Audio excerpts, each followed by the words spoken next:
What if I told you there is a place in Europe where $500 can cover your entire month of expenses? Where strangers will invite you into their homes for 3 days straight, whether you like it or not, and where breaking certain unwritten rules can get you banned from an entire village? Welcome to the hidden villages of Kosovo, where life operates by codes so ancient and bizarre that most tourists flee back to the safety of Pristina after just one day. While backpackers are busy overpaying for hostels in Barcelona and getting pickpocketed in Rome, there is this forgotten corner of the Balkans where your biggest worry might be whether you can handle a third helping of homemade cheese and the neighbor's insistence that you marry their daughter. These aren't your typical European villages with cute cafes and Wi-Fi everywhere. This is raw, unfiltered village life where chickens roam freely, where the internet rises when it feels like it, and where $500 doesn't just get you by, it makes you practically wealthy.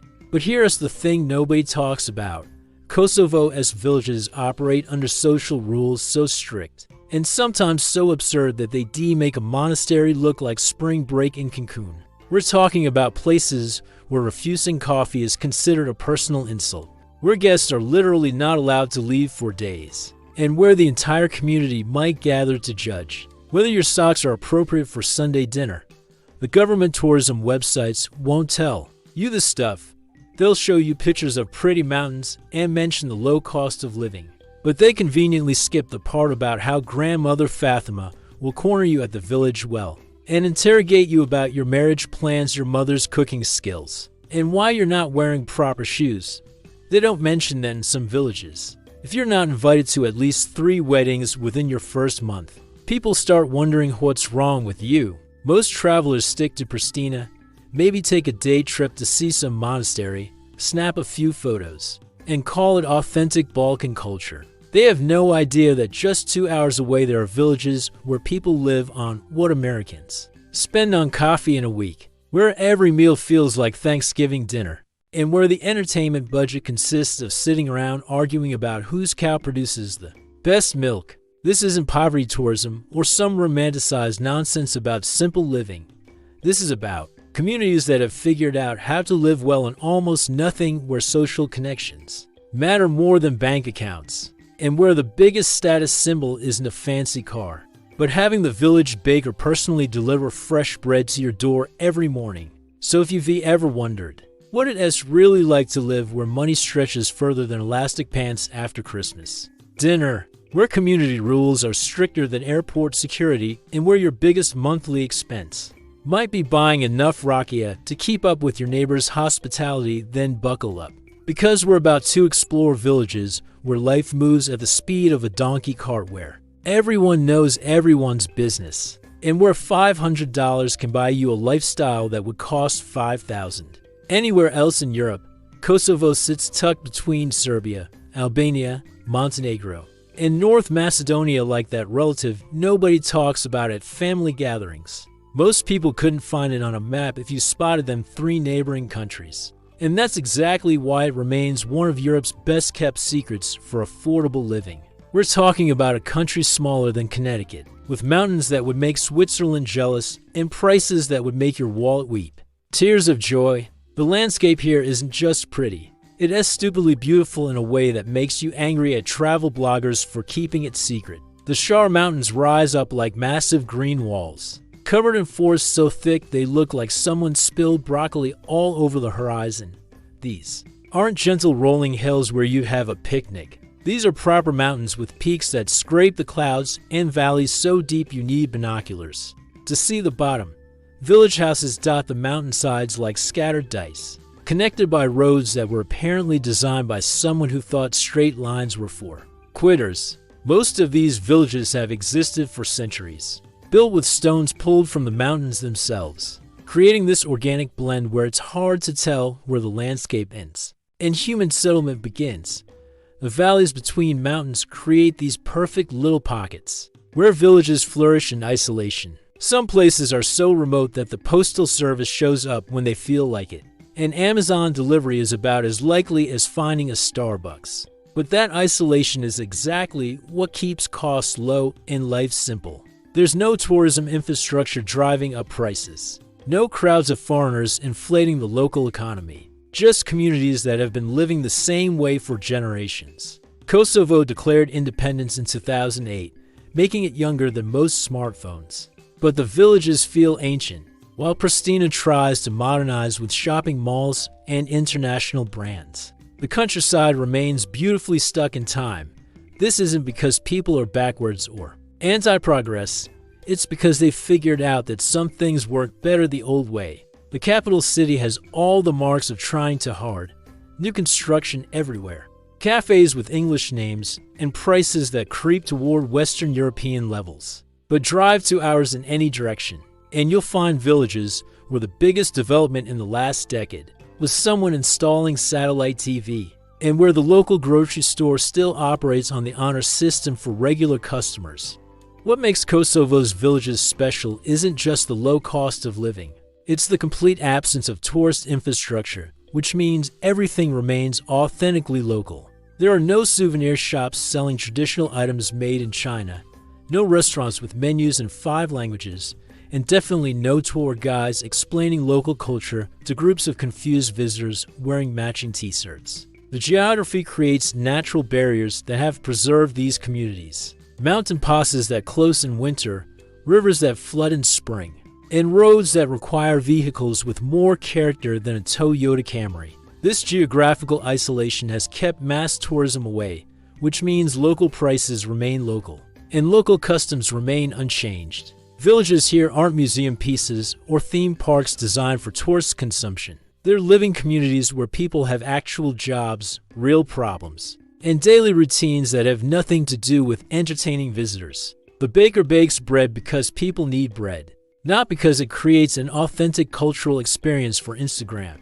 Village life in Kosovo starts before sunrise, not because people are trying to be productive influencers, but because that's when the work begins. The sound that wakes everyone isn't an alarm clock. It has roosters engaging in what sounds like a daily shouting competition, followed by the gentle mooing of cows who apparently have opinions about everything. By 6 in the morning, the village is already buzzing with activity that would exhaust most city dwellers by lunch. Farmers head to fields that have been in their families longer than some countries have existed. Women begin the daily ritual of bread making, a process so elaborate it makes sourdough enthusiasts look lazy. The aroma of fresh bread starts wafting through village streets before most Americans have hit the snooze button for the first time. Coffee happens multiple times throughout the day, but morning coffee is sacred.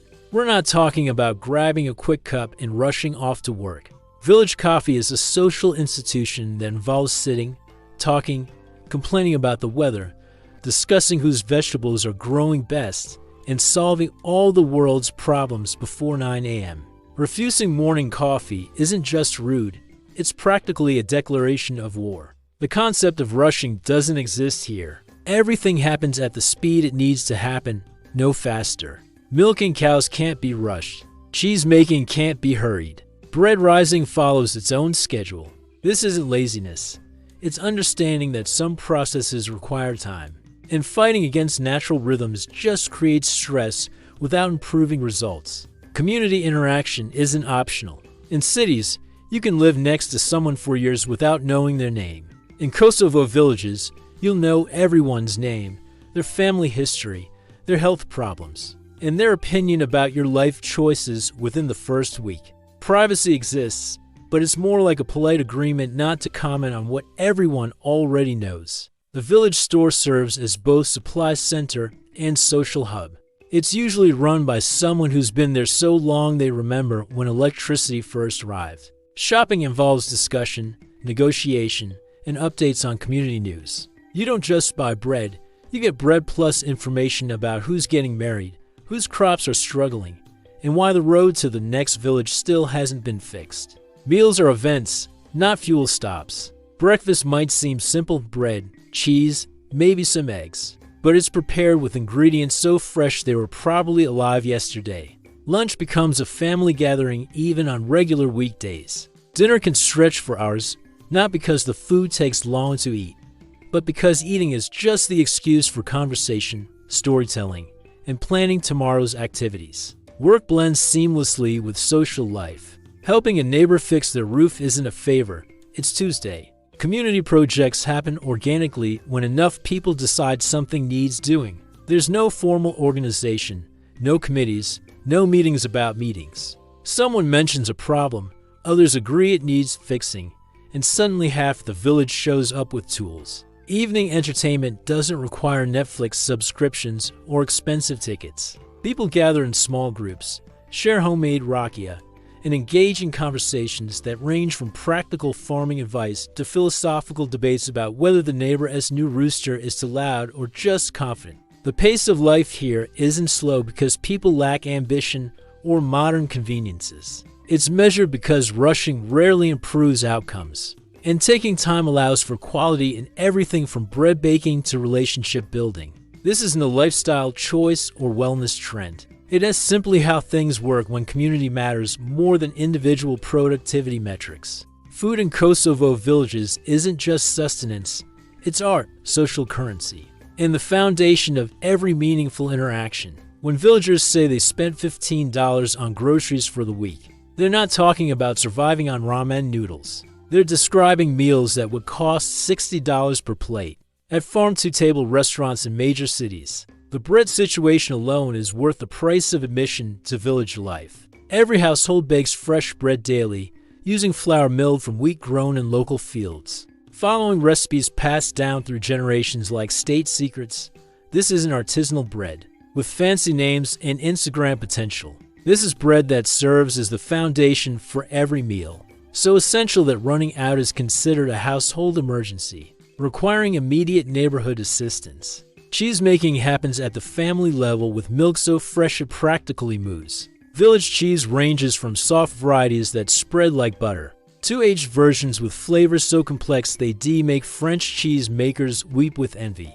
A wheel of cheese that feeds a family for weeks costs less than a single appetizer at upscale restaurants, and the quality surpasses anything available in most supermarkets. Meat comes from animals that live better lives than most pets. Chickens roam freely, pecking at whatever catches their interest, resulting in eggs with yolks so orange they look artificial. Pigs live in spacious areas, eating scraps and leftovers, producing pork with flavor that makes factory farm meat taste like cardboard. When someone decides to slaughter a pig, it becomes a community event involving multiple families, ensuring nothing goes to waste. The vegetable situation borders on ridiculous abundance. Gardens produce tomatoes that actually taste like tomatoes, not water balloons with red coloring. Peppers range from sweet varieties perfect for stuffing to hot ones that could clear sinuses. From across the room, onions grow so large they require the hands to lift. And potatoes come in varieties unknown to most grocery stores. Rakia deserves its own category. This homemade brandy isn't just alcohol. It's liquid cultural identity. Every family has their own recipe, their own distillation method, and their own strong opinions about everyone else's rakia. Offering rakia isn't hospitality. It's mandatory. Refusing rakia isn't just impolite.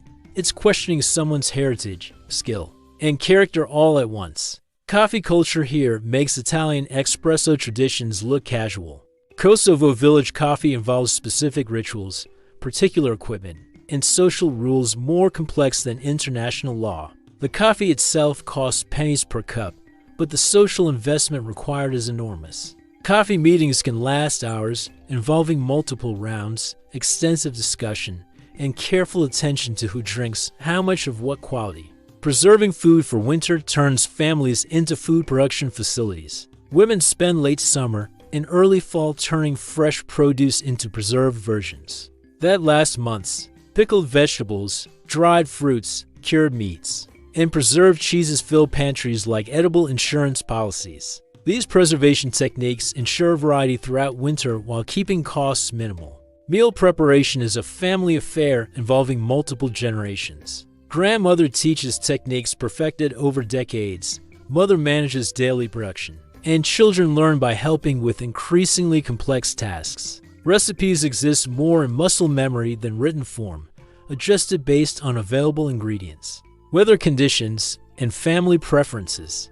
The economics of village food make Western grocery bills look like highway robbery. A family of 4 can eat like royalty on what urban dwellers spend on coffee and snacks. Fresh meat costs less than processed versions in supermarkets. Organic vegetables are the default, not premium options requiring extra payment. Quality ingredients are standard, not luxury upgrades. Restaurant meals, when they happen, are events rather than conveniences. Village restaurants serve portions sized for farmers who've worked all day, using ingredients sourced from local producers, priced for local incomes. A complete meal with meat, vegetables, bread, and dessert costs less than appetizers in most European cities. Dating in Kosovo villages operates under rules so complex. They make international tax law seem straightforward. Forget everything you know about modern relationships, dating apps, and casual encounters. Here, romance involves families, community oversight, and social protocols that have been refined over centuries to ensure everyone knows everyone else's business at all times. First, let us address the elephant in the room. Traditional gender roles are alive and thriving like prize-winning vegetables. Women are expected to master cooking, household management, and child-rearing skills that would impress professional chefs, interior designers, and pediatric nurses. Men are expected to provide financially, maintain family honor, and demonstrate they can support a household through farming, craftsmanship, or other respectable work. But here's where it gets interesting. These expectations aren't necessarily oppressive throwbacks. Many village women wield enormous influence within families and communities, making decisions that affect entire households, while maintaining the appearance of traditional deference. Village politics often revolve around grandmother networks that could teach corporate boardrooms about strategic planning and coalition building. Meeting potential partners doesn't happen through random encounters or online profiles. It happens through family connections, community events, and social gatherings where everyone's eligibility, character, and family background are well-known public information. Privacy doesn't exist when it comes to romantic potential. The entire village has opinions about who should marry whom, and they're not shy about sharing these opinions. Courtship involves more supervision than a maximum security prison. Young couples don't go on private dates. They participate in supervised social activities where multiple family members observe, evaluate, and comment on compatibility. This isn't because people are controlling. It's because marriage affects entire extended families, and everyone wants to ensure good matches. The concept of casual dating doesn't translate well. Showing romantic interest implies serious intentions, and serious intentions imply marriage discussions, and marriage discussions involve both families evaluating everything from financial stability to genetic compatibility. Flirting with someone means you're already prepared for the grandmother to show up at your house asking about your intentions. For foreigners, the situation becomes even more complicated. Village families are simultaneously fascinated by outsiders and deeply suspicious of their intentions. Can this person adapt to village life? Do they understand family obligations? Will they stay long-term or disappear when things get challenging? These aren't casual questions. They're serious evaluations that determine social acceptance. Marriage proposals involve negotiations that would make corporate merger discussions look simple. Families evaluate financial contributions, property ownership, extended family relationships, and future potential. Love is important, but compatibility includes factors like work ethic, family loyalty, and ability to maintain household traditions. Wedding preparations consume entire villages for months. These aren't small ceremonies with cake and dancing. Village weddings involve hundreds of guests, days of celebration, elaborate food preparation, and social obligations that extend far beyond the actual ceremony. Everyone contributes something: labor, ingredients, equipment, or expertise, making weddings community investments in new households. The economics of village relationships favor long-term thinking over immediate gratification. Households function as economic units where both partners contribute essential skills and labor. Romance exists, but it's built on foundations of mutual respect, shared responsibility, and community integration rather than individual chemistry alone. Social pressure maintains relationship stability through community investment. Divorce affects not just couples, but extended families and community relationships. This pressure encourages people to work through problems rather than giving up quickly, though it can also trap people in genuinely problematic situations. For visitors considering romantic involvement with locals, understanding these social dynamics is crucial. Village relationships aren't casual entertainment. They're serious social contracts involving extended families, community standing, and long-term obligations. What seems like innocent flirtation can quickly escalate into marriage negotiations, involving multiple generations. Village festivals in Kosovo don't happen for tourist entertainment or cultural preservation.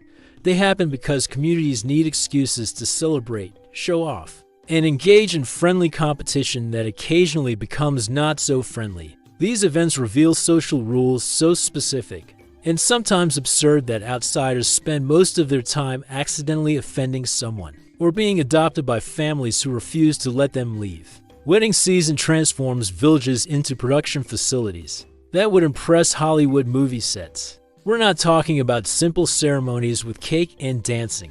Kosovo village weddings involve 3-day celebrations where the entire community contributes labor, food, equipment, and opinions about everything from flower arrangements to music selection. Refusing to help with wedding preparations isn't just antisocial. It is declaring yourself persona non grata until someone gets married and needs your assistance. The gift-giving protocols at weddings follow rules more complex than international diplomacy. Families keep mental records of who gave what to whom at previous weddings, ensuring reciprocity that spans decades. Giving too little marks you as cheap, but giving too much implies the recipients need charity, which can start feuds lasting generations. Finding the perfect gift amount requires understanding village economics, family relationships, and social hierarchies that newcomers need months to figure out. Harvest festivals celebrate agricultural abundance with competitions that reveal village personality traits usually hidden behind polite hospitality. Whose vegetables are largest? Whose preserved foods taste best? Whose animals are healthiest? These contests involve judging more intense than Olympic scoring, with results discussed and disputed until next year's harvest provides opportunities for redemption or continued bragging rights. Religious holidays blend official observance with local traditions that would surprise Orthodox theologians. Christmas and Easter involve elaborate food preparation, extensive visiting between households, and gift exchanges that strengthen community bonds. But village versions include customs like competitive bread baking, where women spend weeks perfecting recipes to demonstrate superior domestic skills. The hospitality rules are where things get genuinely bizarre. Guests cannot refuse food, drink, or accommodation when offered, but accepting creates obligations that can trap visitors for days. Hosts cannot allow guests to leave without ensuring they've been properly fed, entertained, and equipped for their journey. This system works perfectly for locals who understand the boundaries, but can overwhelm visitors unprepared for such intensive social interaction. Coffee etiquette involves protocols that make Japanese tea ceremonies look casual. The order of serving, the quality of coffee offered, the accompanying snacks, and the duration of visits all carry social meanings that communicate respect, status, and relationship quality. Serving instant coffee to important guests is practically an insult worthy of community intervention. Name day celebrations often exceed birthday importance, involving elaborate meals, gift-giving, and social obligations that can consume entire weekends. Everyone named Marco celebrates together on St. Mark's Day, creating massive community parties where attendance isn't optional, and contribution expectations are well established but never explicitly stated. The funeral traditions reveal community values through elaborate social support systems. When someone dies, the entire village mobilizes to provide food, labor, and emotional support that continues for weeks after burial. Families are not allowed to cook, clean, or handle practical arrangements alone. This isn't just kindness, it's social insurance ensuring everyone receives support during crisis. Gossip networks operate with efficiency that would impress intelligence agencies. Information travels through village social systems faster than internet connections, carrying news, opinions, and judgments that affect reputations, relationship prospects, and social standing. Privacy exists only for secrets so scandalous that sharing them would damage the gossip bearer's credibility. The seasonal work obligations bring communities together for tasks too large for individual families. Hay cutting, grape harvesting, and corn processing become collective efforts where participation determines social membership. Skipping these community work days without legitimate excuse marks someone as unreliable and selfish. Conflict resolution happens through elder mediation systems that combine formal authority with social pressure. Disputes between families or individuals are resolved through community discussion that considers precedent, fairness, and long-term relationship maintenance. These informal courts often produce solutions more satisfactory than legal proceedings. Let's talk numbers, because $500 monthly in Kosovo villages doesn't just cover basic survival. It provides a lifestyle that would cost thousands elsewhere in Europe.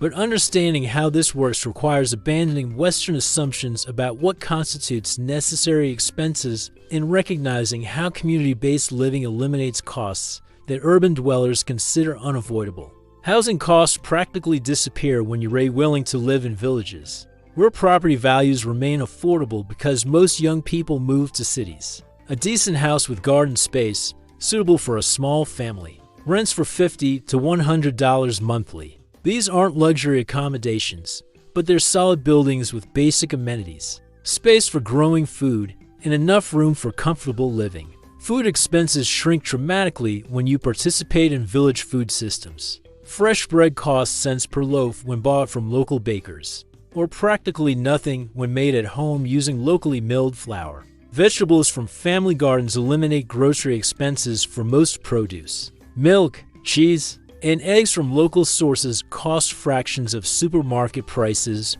while providing superior quality and freshness. Meat remains affordable because villages operate in formal networks, where families share animals for slaughter, preserving, and distribution. When someone butchers a pig or cow, multiple families purchase portions, ensuring fresh meat without waste while keeping costs low through cooperative purchasing. A month's worth of high-quality meat often costs less than a single restaurant meal. In Western cities, utilities remain manageable because village infrastructure focuses on essentials, rather than luxury services. Electricity costs are reasonable, water often comes from wells or local sources, and heating relies on wood that can be gathered or purchased cheaply from local suppliers. Internet service, when available, costs minimal amounts compared to urban pricing.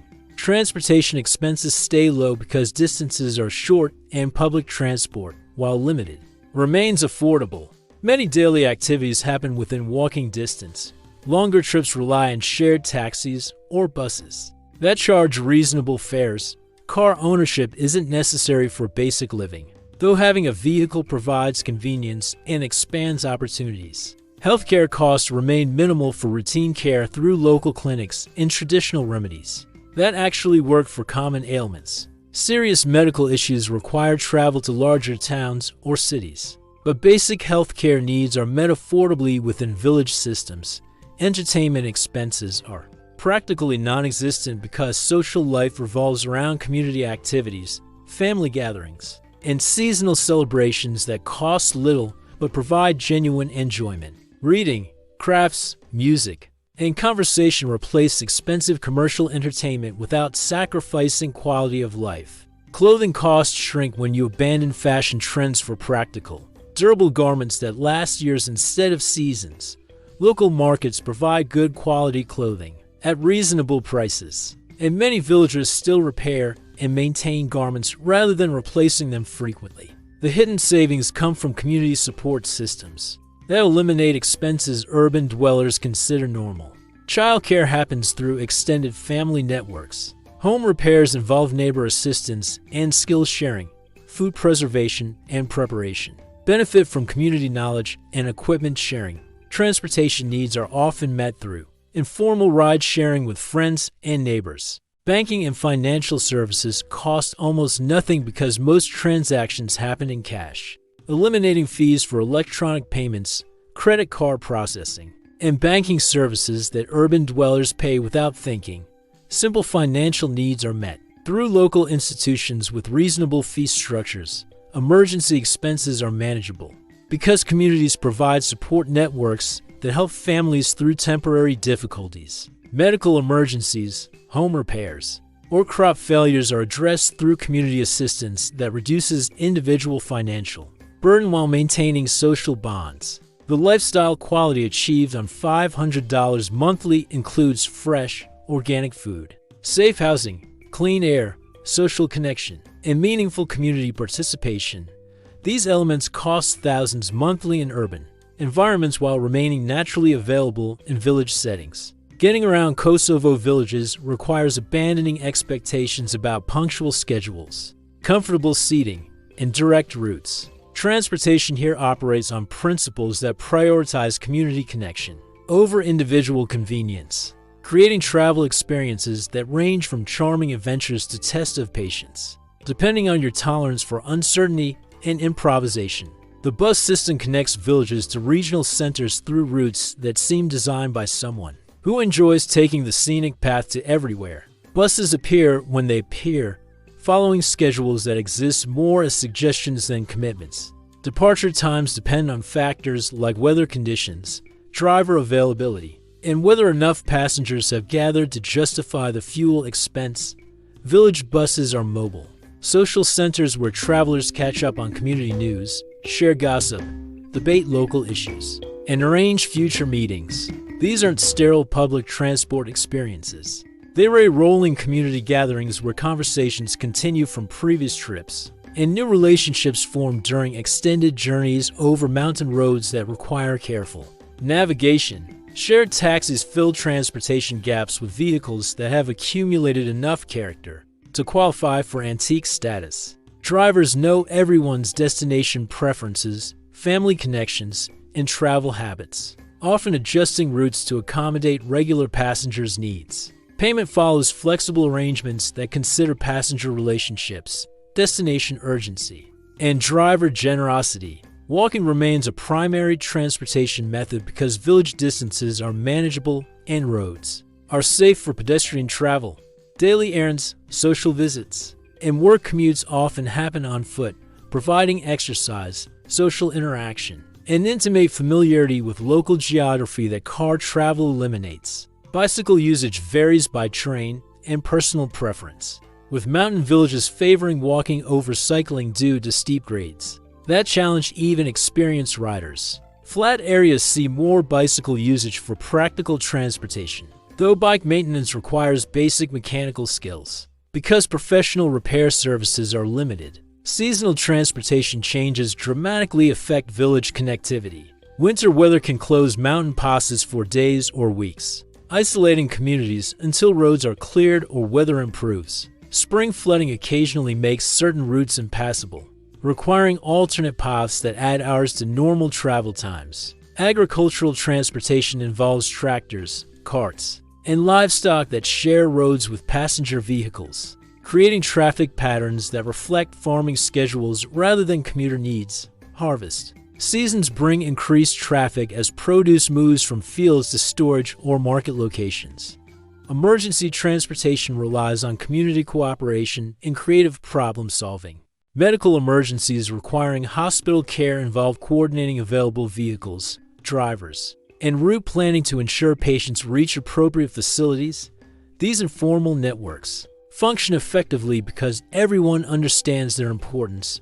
Regional connectivity links villages to county seats and urban centers through transportation networks that require patience, but provide reliable service. Longer journeys often involve multiple connections, schedule coordination, and flexible timing that accommodates rural transportation realities. Road maintenance happens through community effort combined with government support that varies by political priorities and budget availability. Village residents often organize to repair local roads, understanding that waiting for official maintenance could mean enduring poor conditions indefinitely. Motor vehicle ownership remains limited by economic factors and practical considerations. Many families share vehicles or rely on community transportation options that meet their needs, without requiring individual ownership. Expenses, fuel costs, maintenance requirements, and insurance expenses make car ownership a significant investment. Infrastructure development Progress is slowly but steadily, with improvements in road quality, communication systems, and public transportation that gradually enhance connectivity while maintaining rural character. These changes balance modernization benefits with community preferences for maintaining traditional lifestyle elements. Kosovo's village landscapes provide outdoor experiences that make expensive adventure tourism look like expensive mistakes. The natural beauty here isn't packaged for tourist consumption. It's raw, authentic, and accessible to anyone willing to walk beyond village boundaries into mountain wilderness that stretches for miles without commercial development or entrance fees. The Shar Mountains create dramatic backdrops for daily village life, rising from valley floors to peaks that scrape clouds and challenge experienced hikers. These aren't gentle hills, suitable for casual strolls. They're serious mountains with alpine meadows, dense forests, and rocky summits that require proper preparation and respect for weather conditions that change quickly with altitude. Rugova Gorge cuts through mountainous terrain like a massive stone sculpture, creating hiking opportunities through landscapes that photographers spend fortunes trying to capture. The trails here wind through forests so thick they block midday sun, alongside streams that provide soundtrack for multi-hour hikes through terrain that remains largely undiscovered by international tourism.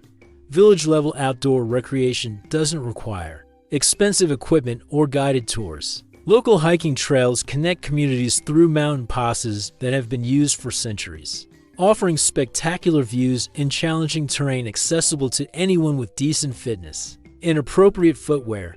These paths reveal hidden valleys, remote settlements, and wildlife viewing opportunities.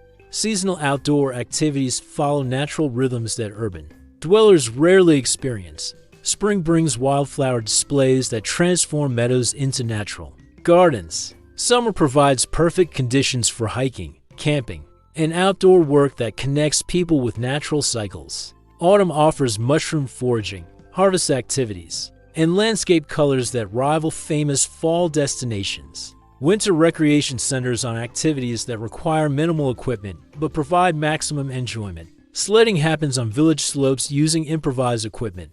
Ice skating occurs on frozen ponds and streams. Skiing is possible in mountain areas, though facilities are basic and conditions depend entirely on natural snowfall.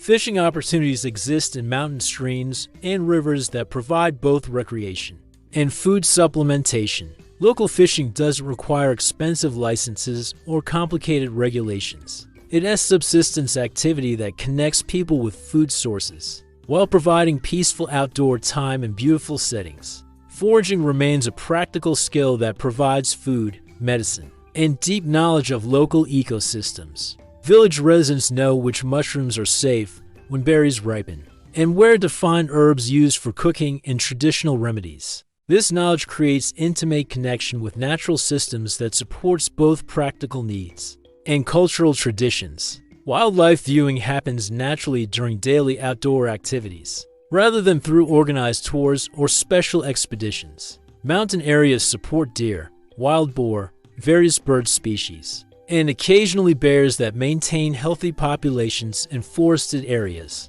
Domestic animals graze in mountain meadows, creating pastoral scenes that appear unchanged from centuries past. Photography opportunities exist everywhere without requiring travel to designated scenic locations. Village landscapes, mountain vistas, traditional architecture, and daily life activities provide endless subjects for photographers interested in authentic rural culture rather than staged tourist attractions. Camping possibilities abound in mountain areas, where informal camping is generally acceptable, provided campers respect private property and environmental considerations. Wild camping allows extended outdoor experiences at minimal cost, while providing access to remote areas rarely visited by casual tourists. Adventure sports potential exists for those willing to explore independently, rather than relying on commercial operators. Rock climbing, mountaineering, and extreme hiking are possible in terrain that challenges experienced adventurers, though safety requires proper equipment and conservative decision-making in areas where rescue services are limited. Village healthcare in Kosovo operates through systems that combine modern medical knowledge with traditional remedies and community care networks that often prove more effective than expensive urban medical services. The approach here prioritizes prevention, community support, and practical treatment methods that address health needs without creating financial hardship for families. Local clinics provide basic medical services through healthcare providers who understand village life, family histories, and environmental factors affecting community health. These practitioners often combine formal medical training with knowledge of traditional remedies that have proven effective over generations, creating treatment approaches that address both symptoms and underlying causes. Emergency medical care requires coordination with regional hospitals that may be hours away by mountain roads. Village communities maintain informal networks for medical emergencies that include identifying drivers, coordinating transportation, and ensuring patient accompaniment during treatment. These systems function effectively because everyone understands their potential need for similar assistance. Traditional medicine knowledge remains strong among elder village residents who understand herbal remedies, dietary treatments, and lifestyle modifications that address common health problems. This knowledge isn't superstition. It's accumulated wisdom about treatments that work for specific conditions, passed down through generations and refined through practical experience. Preventive health care happens naturally through lifestyle factors that promote health without requiring expensive interventions. Daily physical activity, fresh air, stress-free living, social connection, and nutritious food create health foundations that reduce disease risk and promote longevity. These factors are built into village life rather than requiring special effort or expense. Mental health support occurs through community relationships that provide social connection, purpose, and emotional support during difficult times. Village social systems naturally address isolation, depression, and anxiety through inclusion, shared responsibility, and collective problem-solving that maintains individual well-being within community contexts. Safety levels in Kosovo villages remain extremely high due to social systems that discourage crime and promote mutual protection. Everyone knows everyone, making theft impractical and violence unlikely. Children play outside without supervision, doors remain unlocked, and valuable items are left unguarded without concern for security. Community safety networks function through informal cooperation that ensures vulnerable residents receive protection and assistance. Elderly villagers are checked on regularly, children are supervised collectively, and potential safety hazards are addressed through community action before they become serious problems. Personal security concerns are minimal because village social systems promote conflict resolution and mutual respect. Disputes are resolved through community mediation rather than violence, and social pressure maintains behavior standards that protect everyone's safety and well-being. Women's safety receives particular attention through cultural codes that protect female community members and ensure their participation in village life without harassment or discrimination. These protections operate through social expectations that are enforced collectively rather than through formal legal systems. Visitor safety is enhanced by hospitality traditions that make guests community responsibility rather than individual concern. Travelers are offered assistance, protection, and guidance that ensures their well-being while maintaining community reputation for treating outsiders properly. Child safety happens through community supervision systems where all adults share responsibility for child welfare and protection.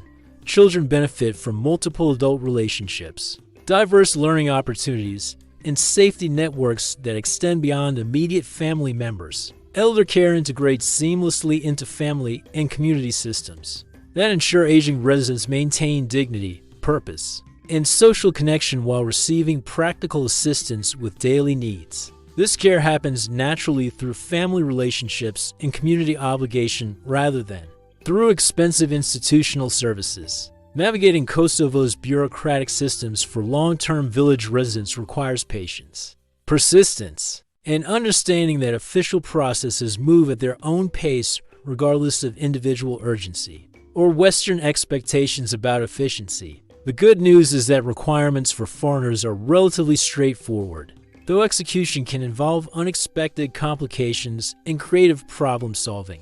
Tourist visas for most Western nationals allow 90-day stays without special arrangements, providing sufficient time to evaluate village life and determine whether longer residence is desirable. Extension possibilities exist through official channels that require documentation, fees, and processing time that varies depending on bureaucratic workload and individual circumstances. Residence permit applications involve documentation requirements that seem designed to test commitment levels rather than merely verify eligibility. Bank statements, health certificates, criminal background checks, and proof of accommodation must be gathered, translated, and submitted through procedures that change periodically without advance notice to applicants. Work authorization remains complicated for foreigners seeking employment in village areas where formal job opportunities are limited. Self-employment possibilities exist for those willing to navigate business registration requirements and tax obligations that vary by activity type and income level. Agricultural work often operates outside formal employment systems. Banking services in rural areas are limited but functional for basic financial needs. Opening accounts requires extensive documentation and personal references. That can be challenging for newcomers without established community connections. Cash transactions remain common, reducing reliance on banking services for daily expenses. Property rental or purchase involves legal processes that require local guidance and careful attention to documentation requirements. Property rights in village areas can involve complex family ownership patterns and traditional usage agreements that aren't always reflected in official records. Healthcare registration provides access to public medical services through enrollment processes that require documentation and administrative steps. Private healthcare remains available for those preferring alternative arrangements or needing services not covered by public systems. Tax obligations apply to all residents regardless of income source, requiring understanding of local tax codes and filing requirements that can be complex for those unfamiliar with Kosovo as legal systems. Professional assistance often proves necessary for compliance with tax reporting obligations. Language barriers create practical challenges in bureaucratic interactions. Where English proficiency is limited and Albanian or Serbian knowledge becomes essential for effective communication. Translation services exist but add expense and complexity to routine administrative tasks. Transportation registration affects those bringing vehicles or planning to drive in Kosovo. International driving permits provide temporary authorization, but longer residence may require local license conversion through testing and documentation processes. Communication services including internet, phone, and postal arrangements require local registration and service agreements that involve minimum commitments and payment structures. Service quality varies significantly between urban and rural areas, with village locations receiving lower priority for infrastructure improvements. Insurance requirements cover health, property, and vehicle coverage through local providers who offer policies adapted to local conditions and risk factors. Understanding coverage options and limitations requires careful comparison and local advice about provider reliability and claim procedures. Legal assistance becomes valuable for complex bureaucratic procedures, property transactions, and business arrangements. Local legal practitioners understand administrative systems and can navigate procedures more efficiently than individuals attempting to handle requirements independently. After months of village life, most visitors reach a crossroads where they must decide whether to return to familiar urban complexity or commit to a lifestyle that challenges every assumption about what constitutes a successful, comfortable life. This decision isn't just about money or convenience. It is about choosing between two fundamentally different approaches to human existence. Village life in Kosovo offers something increasingly rare in modern society: genuine community membership where individual welfare depends on collective well-being. This is romantic idealism about simple living. It has practical recognition that some human needs are better met through cooperation than competition, through relationships than transactions, through tradition than innovation. The $500 monthly budget That initially seems like the main attraction becomes secondary to lifestyle benefits. That money can't purchase elsewhere. Fresh air, clean water, safe streets, social connection, meaningful work, and daily contact with natural systems create living conditions that urban wealth rarely provides. Regardless of expense level, cultural adaptation requires abandoning privacy expectations and individual autonomy in favor of community integration and collective decision-making. This trade-off isn't suitable for everyone, but those who adapt often find that community support compensates for reduced personal independence through shared resources, collective security, and social fulfillment. The learning curve for village life involves acquiring practical skills that urban education systems don't teach: food preservation, basic construction, agricultural techniques, traditional crafts, and social protocols become necessary knowledge for successful integration.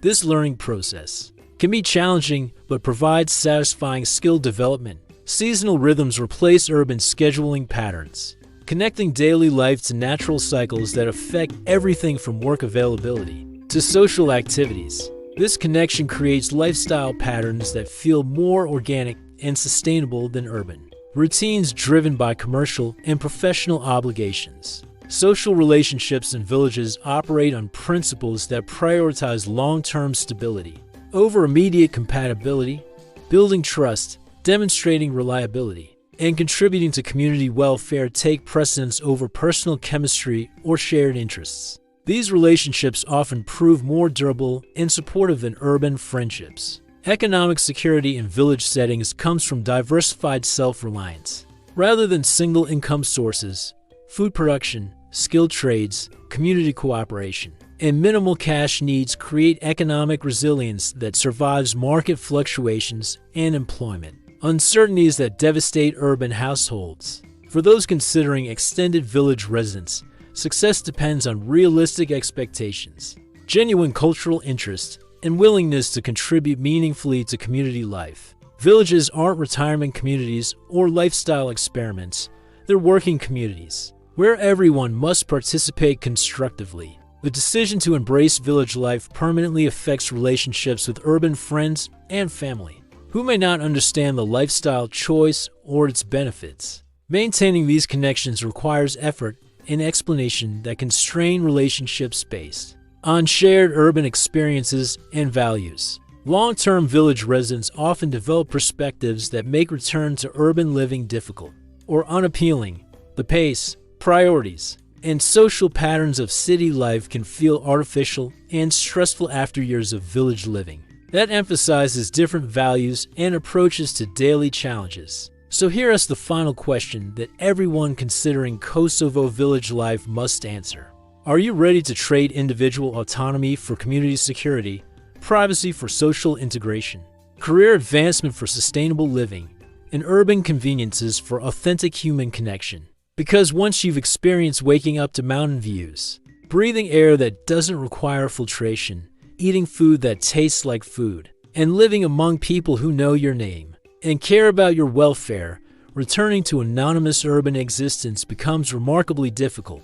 Village life in Kosovo isn't a temporary adventure or budget travel hack. It is a complete lifestyle that either fits your fundamental values or doesn't. $500 monthly can provide comfortable living, but the real question isn't whether you can afford village life. It is whether you can afford to miss the opportunity to live authentically in one of Europe's last remaining communities where money matters less than character, where success is measured by contribution rather than accumulation, and where home means something more substantial than an address. The villages of Kosovo are waiting, not for tourists or temporary visitors, but for people ready to commit to a way of life that values substance over style, community over individualism, and quality over quantity. The only remaining question is whether you're brave enough to find out if $500 and an open mind can buy you a better life than you ever imagined possible.